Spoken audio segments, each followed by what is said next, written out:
Now, where was I? Oh, right.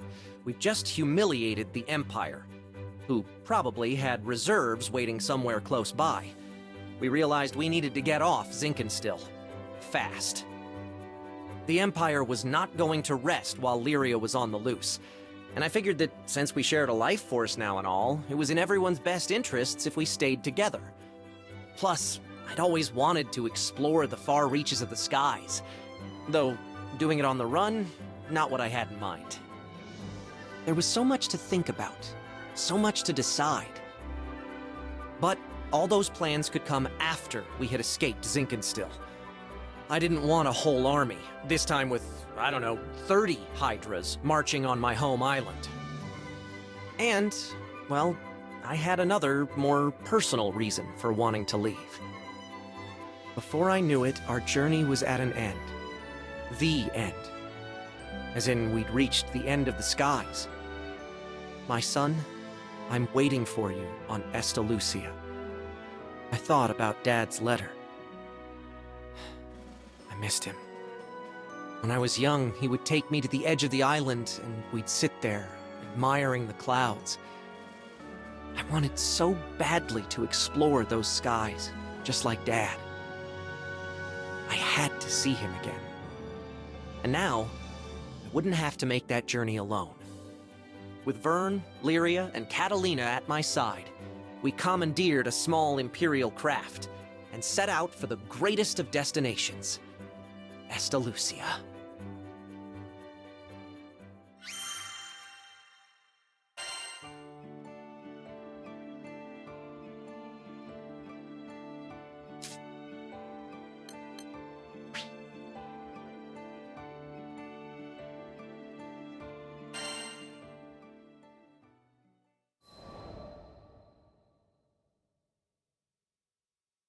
Lyria and I first crossed paths when I was still a knight of Erste, and she a tool in the Empire's mad experiments on dark essence.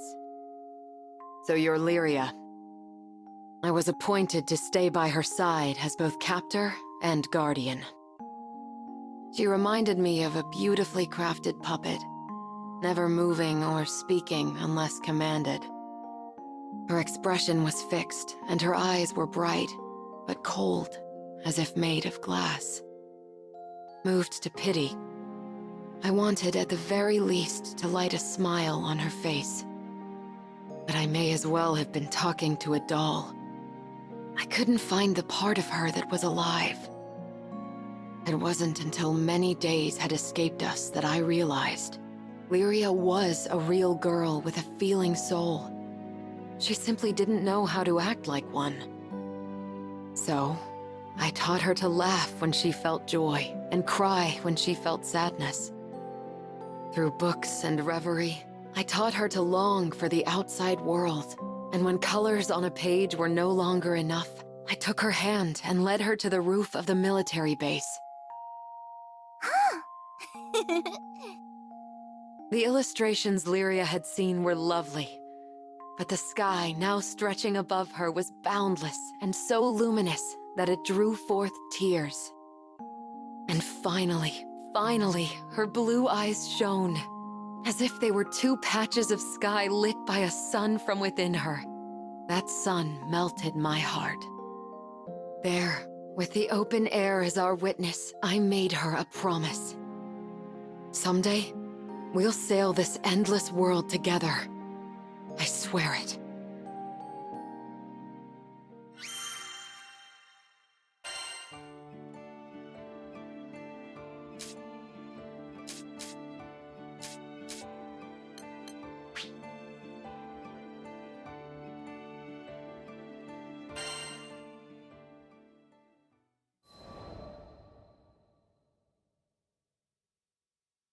Ah, the Grand Cipher. Ever since I found her abandoned behind a cliff, it was love at first sight. I was just a kid, but I had lofty dreams of repairing that ramshackle airship and taking her to the skies. Back then, I didn't know the difference between a porthole and port side, but I was determined. I dove into books bigger than my head, and I learned basic airship repair, helmsmanship, the whole kit and caboodle. After a ton of elbow grease, the day had come. The Grand Cypher was finally ready for a test flight. I still remember how my hands trembled as I grabbed the rudder. And wouldn't you know it, she actually lifted off the ground for me. Nothing quite like watching your first love take to the skies, is there? But before I could take it all in, my dreams came crashing down. I mean, literally, the Grand Cypher sunk like a damn meteor. 100 different things could have caused it, but that didn't matter. Years of work went kaput in the blink of an eye. Betrayed by the very skies I longed for, I was crushed. Looking back now, it sounds stupid, I know, but it really felt like I had nothing to live for. I put all my hopes into that hunk of scrap. Laugh if you want, but some pits are too deep to crawl out of, especially when you look up for freedom and all you see is the expansive crystal blue of your tormentor. Don't worry, my pity party wouldn't last for too much longer. You see, my dreams had crashed like a meteor. But ironically enough, it was the meteoric rise of the Erste Empire that would bring the captain into my life. Salvation was on the horizon.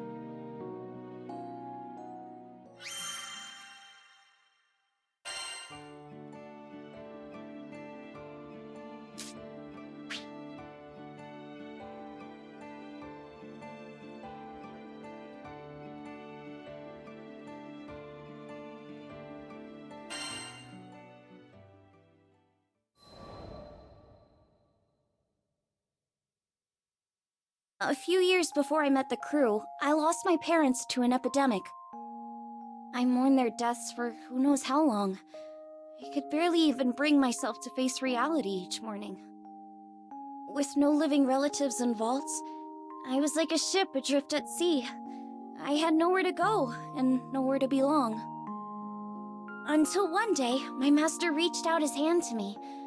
I was so depressed I just kept staring at the ground. That gentle smile never left his face as he asked me, "Why do you look so sad?" There was something in his voice that made me look up. When I did, a beautiful bouquet of flowers appeared in his hands, seemingly out of thin air. I had no idea how he'd done it, but I knew it must have been some kind of parlor trick. But he insisted it was magic. What a goofball, right? Saying that when he can use real magic. But it was just the magic I needed at that moment. Beautiful and kind. He went on to show me all kinds of incredible spells, the likes of which I'd never seen before. Watching him made me smile at a time when I thought I'd forgotten how. My master would always say that magic exists to make people happy. Something about that spoke to me. It made me want to become a mage just like him. So I signed myself up as his disciple, begging him to teach me magic. I'll never forget how happy I was when he told me I had talent.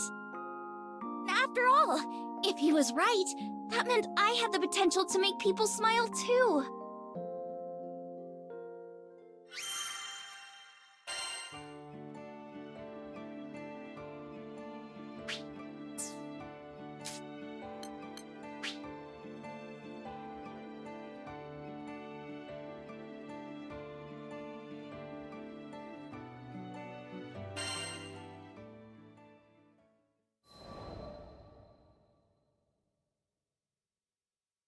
How'd me and my daughter end up estranged?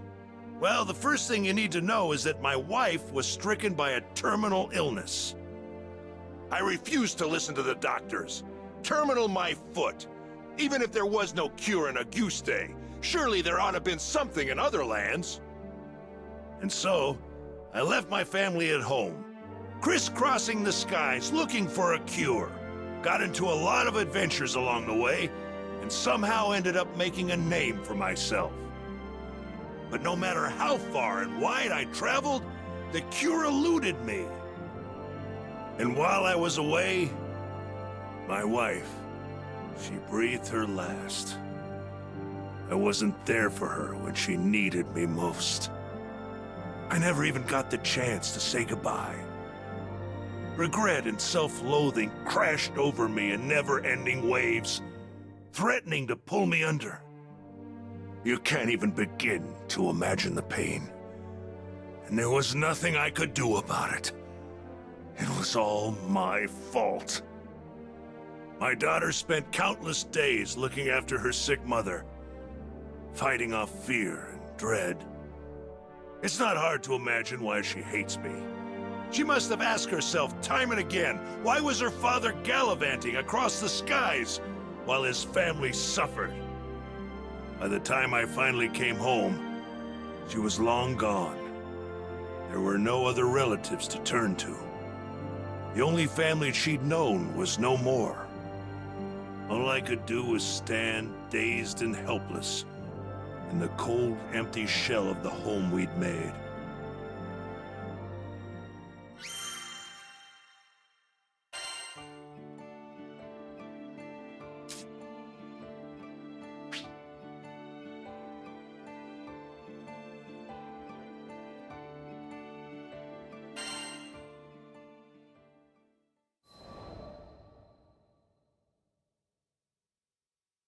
During the war, primal beasts were exploited by the Astrals as instruments of battle. Withered and faded, one primal would eventually drift to Lumacier Archipelago, making a home for herself. Over time, she grew accustomed to the comforts of its forests and the serenity they offered. It was a far cry from the brutalities of war. Centuries would pass until a young man stumbled upon her domain, forever altering the course of her life. She engaged him in a vicious battle, but was ultimately humbled in defeat. Accepting her fate, she resigned herself to death.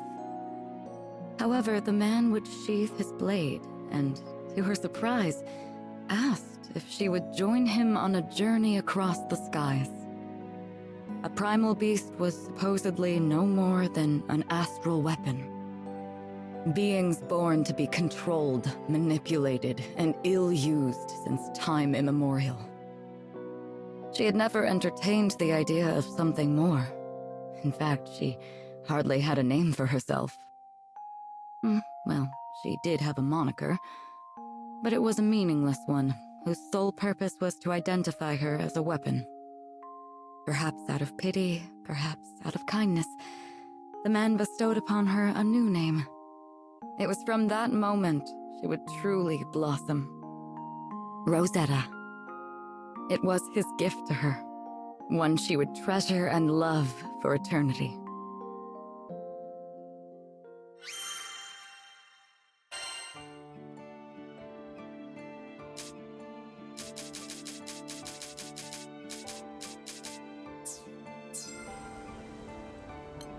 What do you think?